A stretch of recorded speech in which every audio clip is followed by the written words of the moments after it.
And I am Ren. We are Ren'sKaseTV.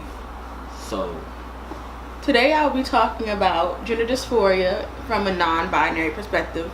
For those who don't know, I am non-binary. I do tend to present feminine a lot of the times, but that's usually not by choice. Just kind of by happenstance. Exactly. So yeah, I guess the last few weeks, since graduating, I've been very dysphoric. And oftentimes when people think of dysphoria, they think of it from a very trans lens. And I almost feel bad for saying I'm dysphoric because I feel like I don't deserve to be dysphoric, I guess. Like, I'm not, because I am very femme presenting most of the times, again, not by choice, I feel like I don't deserve to be trans. I don't deserve to have any kind of dysphoria.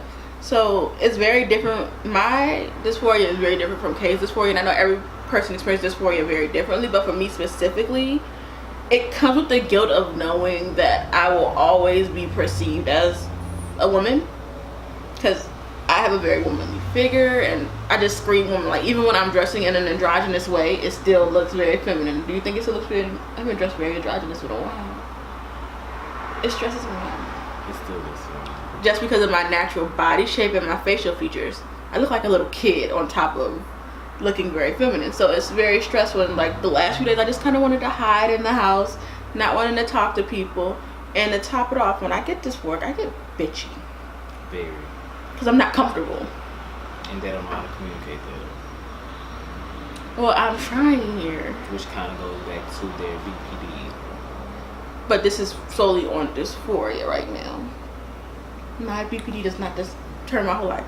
And it's just kind of complicated because even in the queer community, gender fluidity and being non-binary is kind of, it's talked about, but it's talked about oh so briefly when you speak about trans people. Yeah, because when they see gender fluid people, they think you basically want to transition, and that's not the case. I've worked with someone who is gender fluid, and they use them pronouns. Some days they came to work presenting masculine, some days they wore makeup, some days they were feminine. It's just like, that's the thing about gender, it's fluid. It's not binary like society wants you to think. Society puts everything in a box where it's male or female or man or woman. Like, even when I was identifying as a lesbian, my family and people around me assumed that I wanted to be a man because I presented masculine.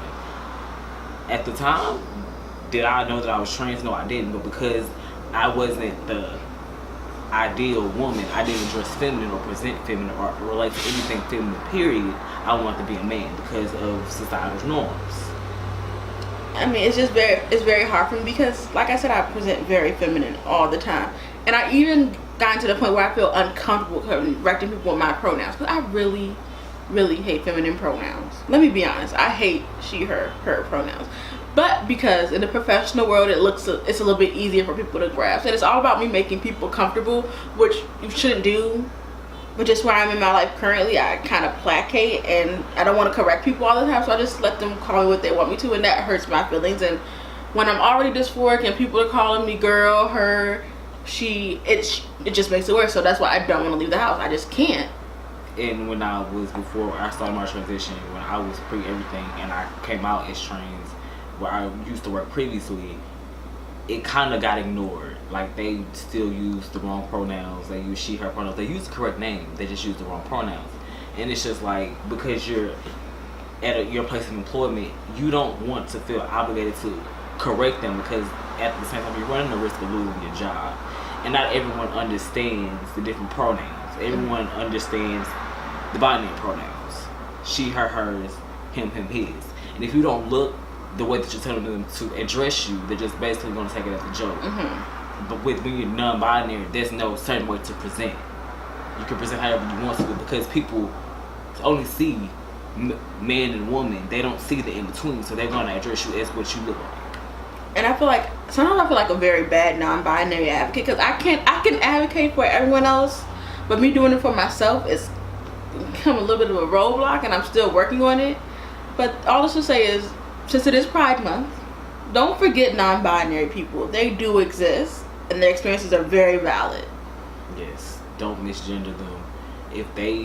I know some non-binary people who use they, them pronouns, they use she, her, they, them pronouns, they use him, his, they, them pronouns. Ask them what they're comfortable with. Just because they might appear masculine doesn't mean that they want to use masculine pronouns. Ask them what they feel comfortable with. If you don't understand what non-binary is, Google is free, or ask the person that you know that is non-binary. They can further explain to you what it is, and they can also tell you what they're comfortable with. And also, on certain days, most days I'm non-binary, but also I'm gender fluid. So sometimes I do identify as a woman, and sometimes I identify as a man. And Kay is very good about just being accepting of those days when I'm more masculine. It doesn't bother me. Yeah. Honestly. I've used all three pronouns, and it just varies. I'm the most comfortable with they, them, their pronouns, but it wouldn't surprise Kay if I said, okay, so stop calling me they today. I want to use masculine pronouns, and he's just okay, because that's really a part of who I am. And sometimes I do feel one way or the other, but more than likely it's more gender neutral, non-binary, and it's really a part of our relationship. Like, just it's basic common courtesy to respect someone's pronouns. Ask them what they're comfortable with, because we both have been in situations to where we couldn't advocate for ourselves pronoun wise. So because now that we're in a position that we can ask other people what they're comfortable with pronoun wise, we make that the first thing we do when we meet people new, especially in queer spaces, because we don't want to misgender anyone, we want to make them feel dysphoric or uncomfortable. And I'm very cautious to do it in specifically queer places, because I don't want to ask someone their pronouns in a space that isn't queer friendly and they accidentally out themselves. So I'm just very cautious of when I ask pronouns. I try to ask pronouns at all situations, but if I know that the situation or the environment may be hostile, I don't. So yeah. Anyway, happy Pride Month. Have fun. Be safe. Be safe.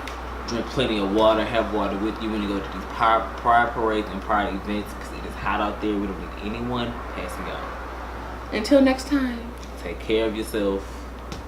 Remember that we appreciate all the support. We love you guys. Thank you so much. We will see you in the next video.